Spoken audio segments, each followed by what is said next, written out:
Nigeria now has an action plan for the revitalization of the water and sanitation sector. The Ministry of Water Resources has popularized this after what it terms crisis in the water situation in Nigeria, with urban access to water declining from 32% in 1990 to 10% in 2015. It gets even more worrisome with the records of UNICEF that 90% of households in Nigeria consume contaminated water and other impure substances. We're looking at the water situation in Nigeria on this episode of Big Story. I'm Ini John Mekwa.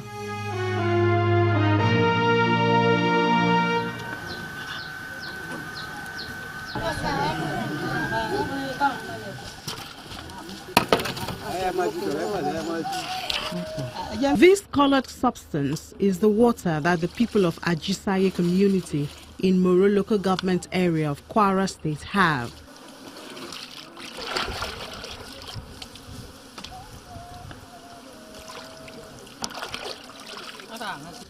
This is what is used for drinking, cooking, washing, bathing, and every other use of water.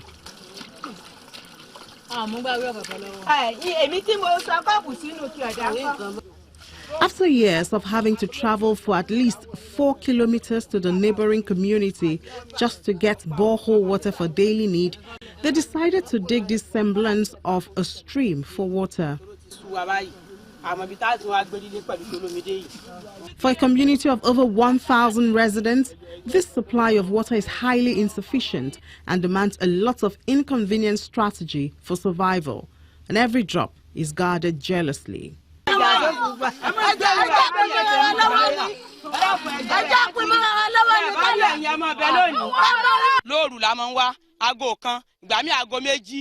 Kọ́dà àwọn ẹlòmíì ẹni tó bá yẹ tè yára tó bá yẹ dìde láago mẹ́ta náà ní orí kèékan pọn ẹni tó bá sì dìde láago mẹ́ta kò ní rí kankan pọn yọmọ bẹ́ẹ̀ lásán ni. Àwọn tó bá sì wà láàárọ̀ wọn ní romi mọ́, àwọn tó bá sì wà láago méjì ẹni tó bá ti ríre ọ̀pá rínú bẹ́ẹ̀ yọ̀kan lọ bá rí lóru kò sí kankan mọ́. Bá a ṣe wà yí gbogbo àwọn ọmọ wa nísìnyí wọ́n lọ léèwé láàárọ̀ yìí nísìnyí wọn ò romi tí wọ́n fi wẹ̀ tí wọ́n fi lọ léèwé wọn ò romi wọ́n kà lọ léèwé lásán ni. Àrómi mu àrí kan ṣe oúnjẹ gan dàbí àgbà kan gbà tàbá romi pọn bó làwọn ọmọ wa ṣe fẹ́ jẹun wọn jẹun láàárọ̀ yìí tí wọ́n fi lọ léèwé kọ́rọ̀ mọ̀ mí láàárọ̀ yìí owó oúnjẹ tí mo fún ọ ẹkún lóṣù tó fi lọ láàárọ̀ yìí nígbà tí wọn romi tí wọn mú ìsì romi tá fi dáná náà ni. This is a community where the people will wake up as early as 4 a.m. to go to one spring that they even dug on their own to get water. They also told us at times at 12 midnight they have to go there because if they don't do that, cattle will come and enter the water. So they had to do a small fence with wood around that water so that they can protect it. The men in the community dug that. The women will not go as early as 4 a.m. Otherwise, the cattle will have entered the water. To get water here, you will dig between 80 and 100 meters before you can get a good water. 2, there is no place around them where they can get water. They must travel at least 4 kilometers before they can get water. The community beside them, Agbaku, is 4 kilometers away. The other one, they call Megida, is about 6 meters away, also 6 kilometers away. So there is nowhere around them where they can get good drinkable water. You will have seen the water they are drinking. That is what they drink. They even told me that if I should pass the night, there is nothing to drink in the night. So at times they don't eat in the night. That is the situation in Najishai community of Moro local government here in Kwara State.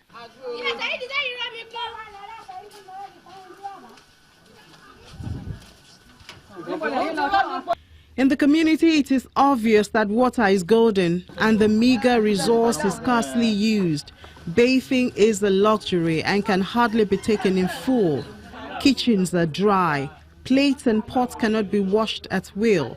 And this is just a part of the consequences of lack of potable water. We are suffering for the waters because before we get the water in the night like this, where our wife went to the rivers. I think understand me. So by that time, sometimes they came back by 10 o'clock or 11 o'clock before they get to waters. And then where they bring the water, we put the something like alum. The alum where they put it for the waters, sometimes it will take like 2 days or 3 days before we drink the waters. For such people, there are many things that can happen, so many diseases that can happen from that situation. Number one, because they don't have water for basic sanitation, they're exposed to a lot of diarrhea diseases, including cholera. Also they're also exposed to diseases that are as a result of water shortages.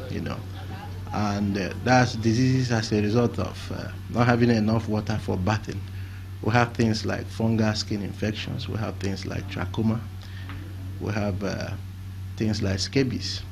So these diseases happen when people don't have enough water to bath, to wash their clothes, and when you don't have enough water to wash hands, because one of the very important things that we've noted that can actually break the transmission of many diarrhea diseases, it's just simple hand washing. But when people don't have enough water for even to drink, so washing hand becomes a luxury. So you find out in those areas, I can bet you that so many children are dying from diarrhea diseases. And it's good for us to know that in the world, diarrhea disease is the second leading cause of death in children under 5. So you can imagine what is happening in that kind of locality where there is no water for even drinking, then talk less of the basic sanitation that we're talking about. So these are the things that can be happening in that community.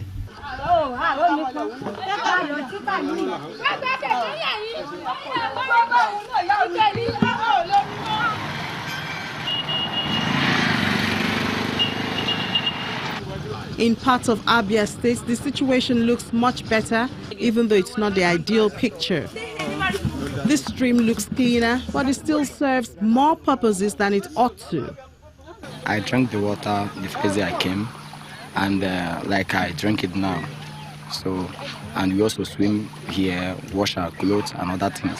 If you find out some of the outbreaks of cholera we've had in the past, it normally happens when we have flooding, and because a lot of people still practice open defecation, and we have flooding, the feces is washed into their streams of water, and they drink from that same source. There is an outbreak. So those people are at risk of having cholera, having diarrhea diseases. Coming to the issue of immunity you talked about, of course, the older ones who are there in that community, because they've survived it, over a long period of time, they've developed some measure of immunity, but they are still at risk. But the people who are most vulnerable are the children under 5, because their immune level is still low, the immune status, their body defense is still very low. So you find that children are most at risk, of coming down with diarrhea disease, which is a very killer disease. Like I've mentioned, in the whole world, it's the second top killer among children under 5. So in that kind of community, I know children will be most vulnerable to that kind of practice, where people use this same source for drinking, for bathing. Even I can tell you some people also use it for, as their means of passing stool, disposal of stool. So these are the things that happen in that kind of community, which is very dangerous.